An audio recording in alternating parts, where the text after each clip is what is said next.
Balloon mathematics word, balloon maths word air force का session लेकर हम आए हैं। एयरफोर्स की जो बुक होती है ल्यूसेंट की, ल्यूसेंट के सारे 100% क्वेश्चनों का सॉल्यूशन हम आपको देंगे विथ कॉन्सेप्ट। ट्रिग्नोमेट्री, ट्रिग्नोमेट्री से शुरुआत करते हैं। ट्रिग्नोमेट्री में सबसे पहली बात आपको जाननी है कि अगर कोई कोण, ये हिंदी सेशन है, अगर कोई कोण अंश में उसमें π/180 से गुणा कर दिया जाए तो वो कोण बदल जाएगा रेडियन में। अगर रेडियन में है 180/π से उसमें गुणा कर दिया जाए तो वो बदल जाएगा अंश में। अंश में π/180 से गुणा करने पर बदल जाएगा रेडियन में। रेडियन में 180/π से गुणा कर देंगे तो वो बदल जाएगा अंश में। पाई का मान होता है 22/7। तीसरी बात यह है कि जो हमारी ट्रिग्नोमेट्री है sine cos tan cot sec cosec, sine की वैल्यू होती है -1 से +1। साइन की वैल्यू -1 से छोटी नहीं हो सकती और +1 से बड़ी नहीं हो सकती। कॉस का भी यही हाल है। तो साइन और कॉस होते हैं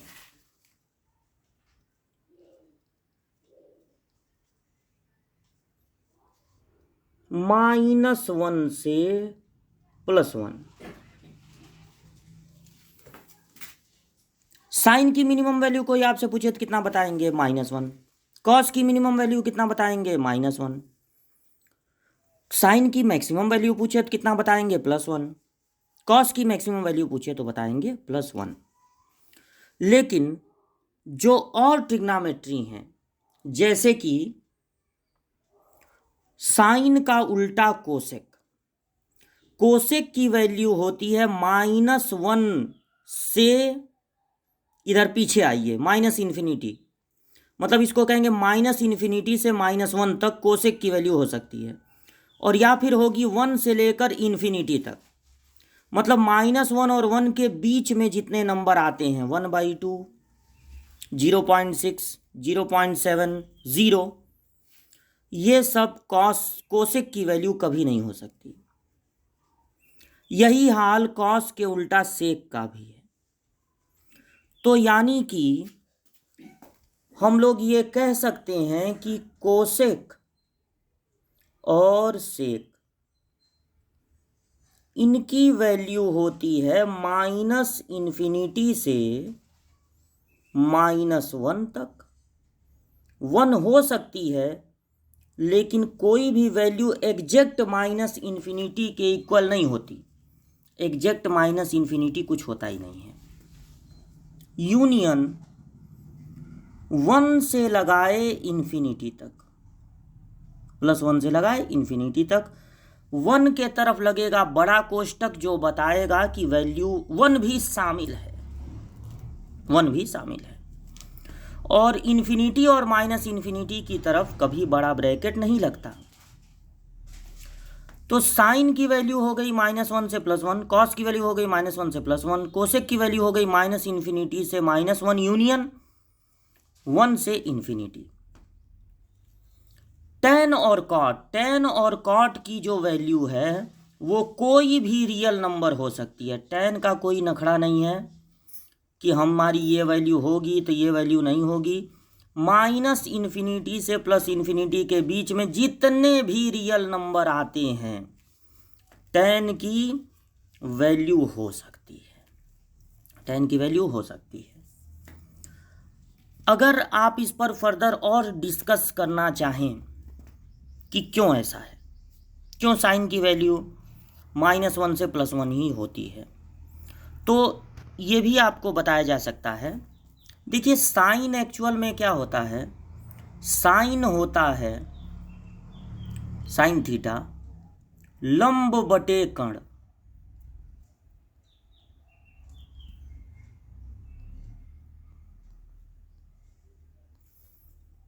और लंब कभी कर्ण से बड़ा होगा नहीं। समकोण त्रिभुज में लंब कभी कर्ण से बड़ा होगा नहीं, तो इसलिए दोनों को भाग देने पर एक से बड़ा मान कभी नहीं आएगा। लेकिन एक हो सकता है, एक हो सकता है। क्यों हो सकता है? क्योंकि अगर ये आपका त्रिभुज है और ये कोण है 30 अंश है, मान लीजिए 45 अंश है, कुछ है, धीरे धीरे जब आप इसको नज़दीक लेते जाते हैं तो ये कोण बढ़ता चला जाता है। बढ़ते बढ़ते बढ़ते बढ़ते जब ये एकदम अब 90 अंश होने वाला रहता है, एकदम 90 अंश होने वाला रहता है, तो उस समय स्थिति ये होती है कि लंब और कर्ण में, ये लंब है और कर्ण में इतना जरा सा डिफरेंस होता है, जरा सा डिफरेंस होता है कि दोनों की वैल्यू लगभग सेम हो जाती है जब ये 90s के एकदम पास पहुंचने वाला रहता है। तो लंब और कर्ण की वैल्यू में इतना स्लाइटली डिफरेंस होता है, इतना हल्का सा अंतर होता है कि उस अंतर को इग्नोर कर सकते हैं, इग्नोर कर सकते हैं। तो लंब और कर्ण लगभग बराबर हो जाएंगे तो वैल्यू 1 आ जाएगी, यानी साइन की वैल्यू 1 होना पॉसिबल है, बट 1 से बड़ा होना पॉसिबल नहीं है। इसलिए साइन की वैल्यू कभी 1 से बड़ी नहीं होती। यही हाल कॉस का भी है, यही हाल कॉस का भी है। तो ये अब डिस्कस वाली बात है, लेकिन अभी फ़िलहाल जो आपके लिए ज़रूरी है वो ये है कि आप ये जान जाएं कि साइन का मान -1 से +1, बार बार यही बात कह रहे हैं क्योंकि ये इम्पॉर्टेंट बात है, आपको एकदम याद कर लेना है। साइन का मान, ये हम एक बच्चे को 2-3 बच्चे आते थे तो उनको पढ़ाते थे इसे कॉपी पर, तो हमने सोचा वही आपको भी पढ़ा दें नेट पर। तो ये उसी कॉपी पर हमारी ही राइटिंग में पढ़ाया हुआ सब है मैटर, और सारे ल्यूसेंट के question A to Z solve कराए हैं उन बच्चों को। तो हमने सोचा इसको नेट पर डाल दें, आप भी इससे सीखें।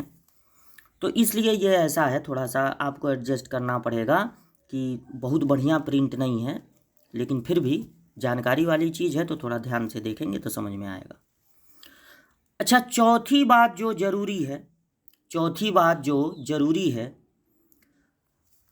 कंपटीशन लेवल पर जानने के लिए, वैसे तो त्रिकोणमिति 9 में है, 10 में है, 11 में है, 12 में है, अब कितना कोई बताए, लेकिन इतना बता दिया जाएगा कि आपसे क्वेश्चन लग जाए वहाँ पे। जो ज़रूरी बातें हैं वो बता रहे हैं। अब देखिए, अगर आप बात करें, जैसे हम लोगों को ये सब डिस्कस करना रहता है कि ये प्रथम चतुर्थांश है, पहला क्वाड्रेंट है, ये पहला चतुर्थांश है, तो इस पहले चतुर्थांश में जो साइन होता है, साइन, उसको थोड़ा सा समझिए। साइन 0 का मान 0 होता है और साइन 90 का मान 1 होता है। तो 0 से 1 होने में क्या हुआ होगा? 0 से 1 हुआ मतलब बढ़ा, तो यानी पहला जो चतुर्थांश है उसमें साइन का नेचर होता है वृद्धिमान, इंक्रीजिंग नेचर होता है, यानी कि साइन के साथ वाला कोण अगर बढ़ाएंगे तो साइन का मान भी बढ़ेगा। दूसरे चतुर्थांश में साइन का नेचर कैसा होता है? देखिए, साइन 90 का मान होता है 1 और साइन 180 का मान होता है 0, तो 1 से 0 हुआ मतलब घट गया, यानी कि कोण बढ़ने पर मान घट रहा है, इसका मतलब है कि ये होता है डिक्रीजिंग। अच्छा, साइन 180 का मान 0 और साइन 270 का मान -1, साइन 270 का मान -1, ये सब निकालना भी आपको सिखा देंगे।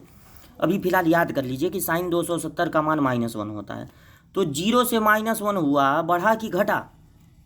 0 से घटा, यानी इसमें भी उसका नेचर डिक्रीजिंग है। और उसके बाद जब और आगे बढ़ेंगे तो 270 से 360, तो साइन 270 का मान -1 है और साइन 360 का मान 0 है, यानी कि -1 से बढ़ते बढ़ते बढ़ेगा तब ना 0 होगा, यानी कि इसमें भी उसका नेचर इंक्रीजिंग है। तो आपको सबसे मेन है पहला चतुर्थांश।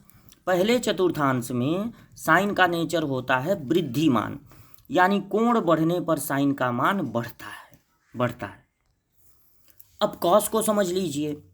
देखिए कॉस 0 का मान होता है 1 और कॉस 90 का मान होता है 0। तो 1 से 0 हुआ यानी क्या हुआ, घटा। तो इस पहले चतुर्थांश में कॉस का नेचर कैसा होता है, डिक्रीजिंग, यानी कोण के बढ़ने पर ह्रासमान, कोण के बढ़ने पर मान घट रहा है। और कॉस 90 का मान 0 है, कॉस 180 का मान -1 है, यानी कि फिर घट रहा है। कॉस 180 का मान -1 है और कॉस 270 का मान 0 होता है, तो -1 से 0 होगा तो क्या होगा, बढ़ेगा। बढ़ते बढ़ते ना होगा 0, -1 है तो बढ़ते बढ़ते 0 होगा। और उसके बाद ये 270 है, 27 नहीं है। और उसके बाद जो है और आगे बढ़ेंगे। मान लीजिए चौथे चतुर्थांश में चल रहे हैं, तो कॉस 270 का मान होता है 0 और कॉस 360 का मान होता है 1। तो 0 से 1 हुआ है तो बढ़ा है, मतलब इसमें इंक्रीजिंग है, वृद्धिमान है।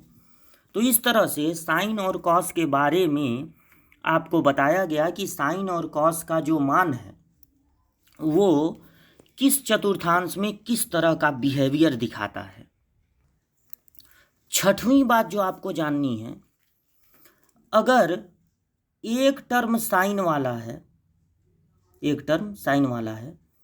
और एक टर्म कॉस वाला है, एक टर्म साइन वाला है और एक टर्म कॉस वाला है, तो अब छठवां बात जो हम लोगों को जानना है वो क्या है, अगर एक टर्म हो साइन वाला और एक टर्म कॉस वाला, अब बीच में प्लस माइनस है, तो ये कंपटीशन में पूछा जाता है, बताइए इसका महत्तम मान कितना होगा और लघुत्तम मान कितना होगा।